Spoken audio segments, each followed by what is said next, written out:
Aku jumpa satu alat sihir zaman moden. Ini adalah induction speaker. Dia ada 3 mode tau. Yang pertama, korang boleh cocokkan korang punya pendrive yang ada lagu, so boleh play terus. Ataupun yang kedua, korang boleh gunakan Bluetooth untuk play lagu. Ataupun yang ketiga, yang ini dia memang gunakan sihir. Sebab dia pakai induction dan tak payah connect Bluetooth, tak payah cocok apa-apa. Tapi speaker dia boleh menguatkan lagi suara dekat korang punya phone tu.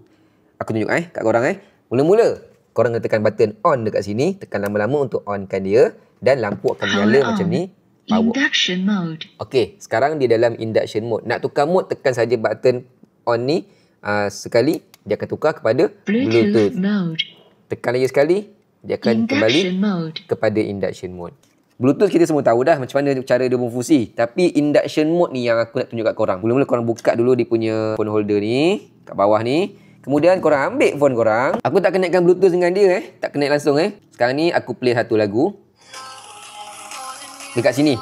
Ni adalah speaker daripada phone aku terus.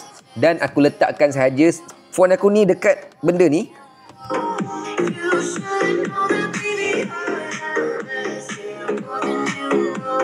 Terus kuat babe. Angkat. Slow balik. Letak.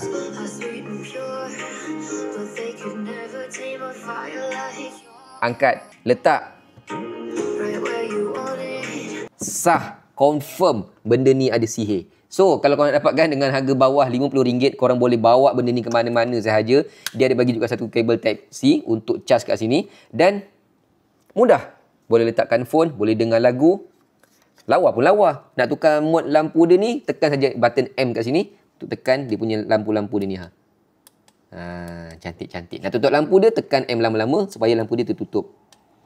Nice. Kat mana dapatkan? Link ada kat bawah, tekan je, okey? Mantap.